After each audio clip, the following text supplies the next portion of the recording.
Welcome. We've got some thrilling Arsenal news lined up for you, so stay tuned until the end to catch all the latest updates. And don't forget to leave 300 likes to keep us motivated in bringing you the latest Arsenal updates. Troy Deeney, ex-striker and die-hard Birmingham City fan, reckons Blues boss Chris Davies is the spitting image of Arsenal's Mikel Arteta, a proper gaffer with the grit to drag the club back to the big time.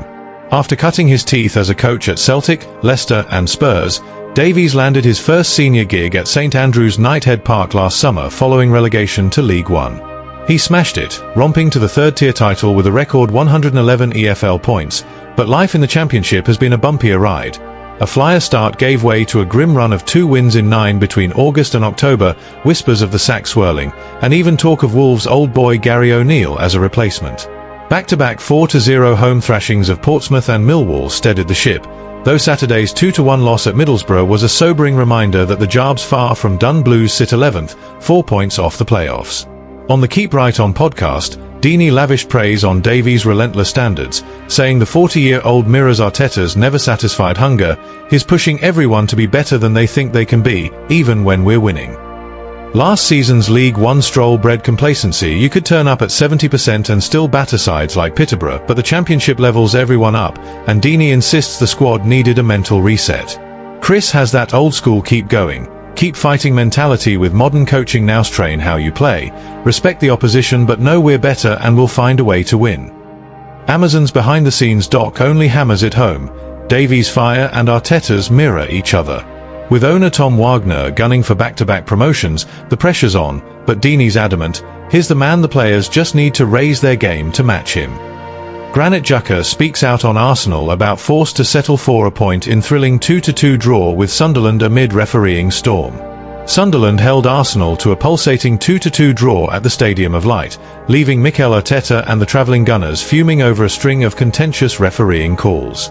Both Sunderland strikes carried a whiff of controversy, while a potential red card incident only added fuel to the fire, despite Arsenal's moment of magic from Leandro Trossard and Bukayo Saka. The Black Cats wasted no time in silencing the away end, Dan Ballard, once an Arsenal academy lad, becoming the first man in over 800 minutes to breach David Raya's fortress.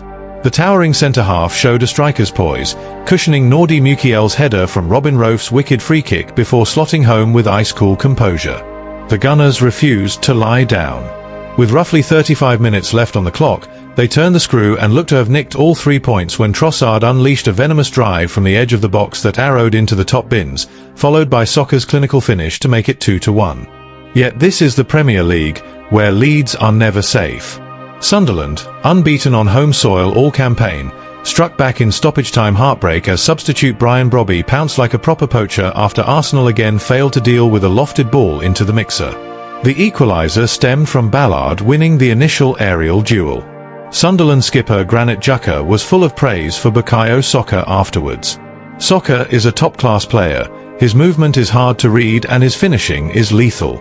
We had to work overtime to keep him quiet, but that's why he's one of the best in the league, said Xhaka. The match's biggest flashpoint came in the first half when Ballard leapt highest against Mikel Merino, his trailing elbow catching the Spaniard flush in the face. Merino required lengthy treatment. Arteta went ballistic on the touchline, but referee Craig Pawson waved play on and VAR backed the on-field decision. Former Premier League whistler Dermot Gallagher gave his verdict on Sky Sports Ref Watch. VAR checked it thoroughly. I don't think it's a foul at all.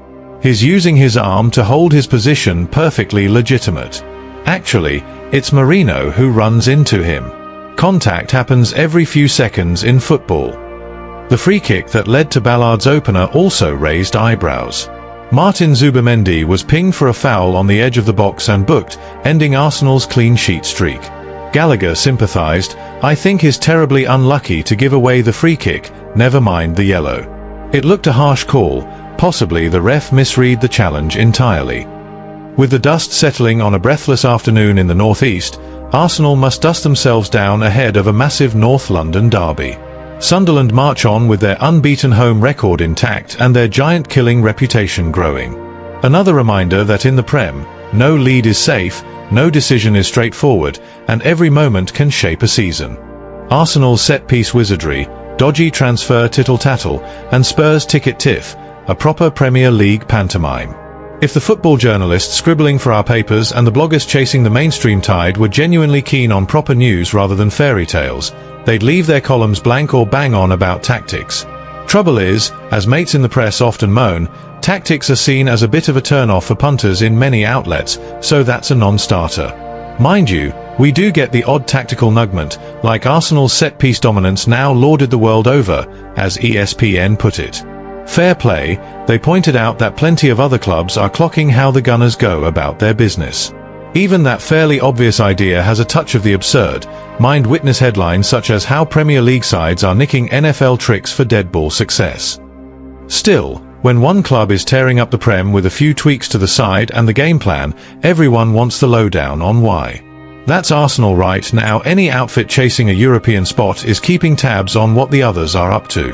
That can be a worry for Arsenal, and clubs who've been in the same boat before, and outfits do evolve their approach as things roll on, even if the splashy headlines aren't always to be taken dead seriously.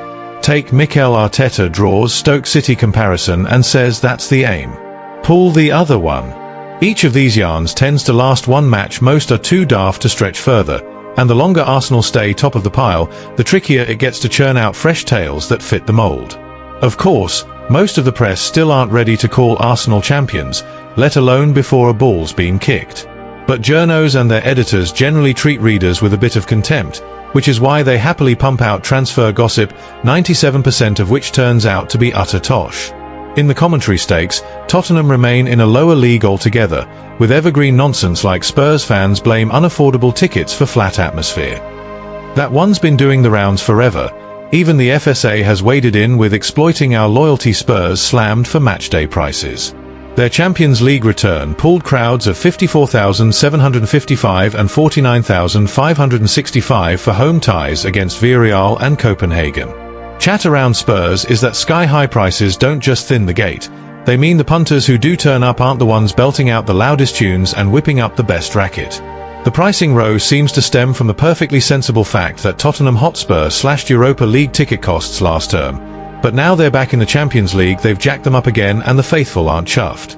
One big snag, of course, is that once folk get used to skipping the ground and watching down the pub or at home, it becomes second nature. Most who've tried it reckon you have a proper laugh with a gang of mates and a pint in hand, rather than perched in the stand sans beer while a steward gives you grief every time you leap up. Shifting back to Arsenal remains the main event, as we're told Riccardo Calafiori misses Italy's World Cup qualifier against Moldova with a hip knock. Could be good news. Actually, the more Arsenal lads play for their countries, the greater the chance they're knackered or crocked for the next league outing. An injury before jetting off might mean he's fit for the following Prem fixture.